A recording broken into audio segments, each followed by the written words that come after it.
Génesis 2:4 dice: Elech toldot Shamaim be'aaret be'irvayam, Eyom azot Adonai Elohim eret be'achshamayim.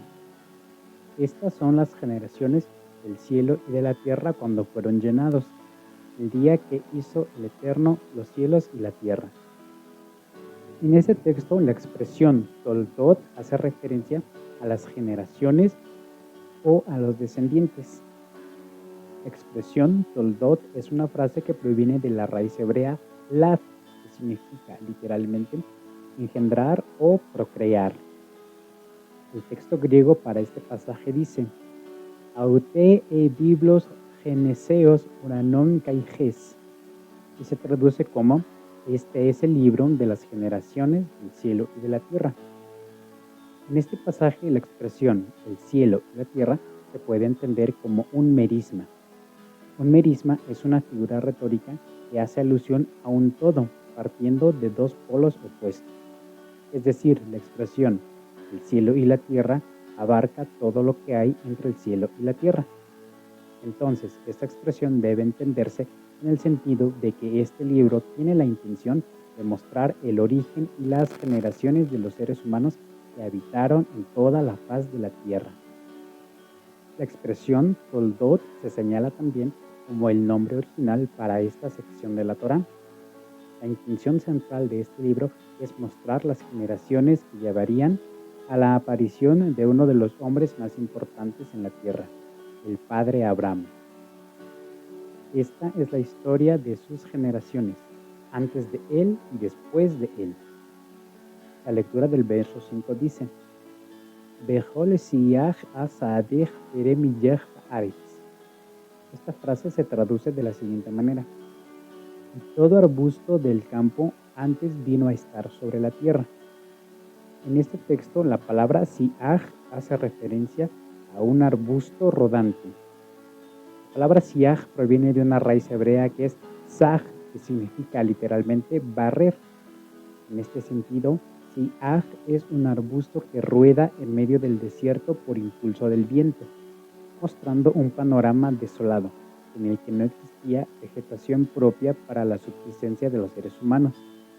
Todo era un desierto árido y seco. La segunda línea de este verso dice: Bechol eseb asadech terem yitzmach. La traducción es: y toda hierba del campo antes crecía, donde la palabra gesed significa, en el sentido más literal, la maleza.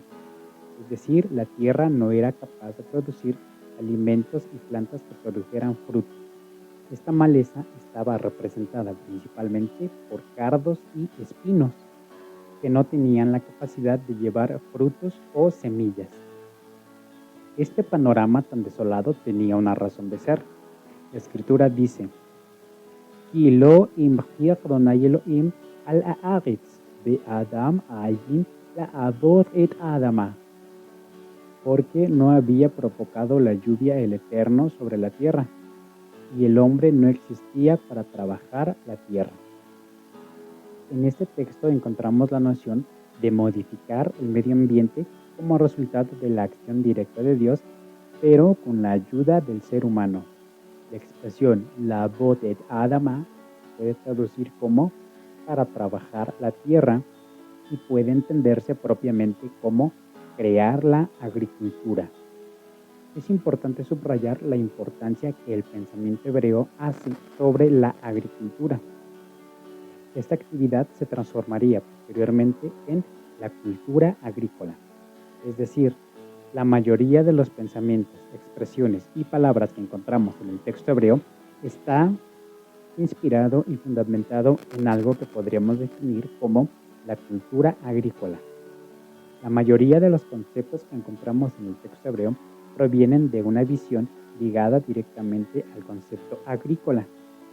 Esto señala para nosotros que cada uno de los conceptos que entendemos hoy de forma abstracta en la escritura tenían una relación directa con el concepto de cosechar o sembrar. Como ejemplo citaremos la expresión halaj.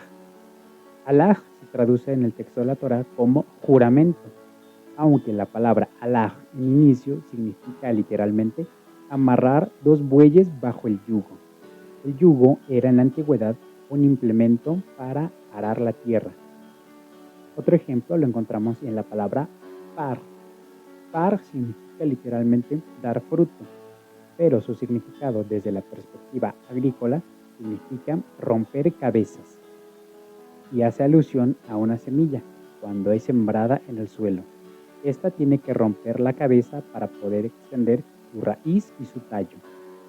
Entonces, lo que el texto nos está señalando, que la labor del hombre en colaboración con el Creador para modificar el medio ambiente era la Abod et Adamah, es decir, trabajar en la agricultura.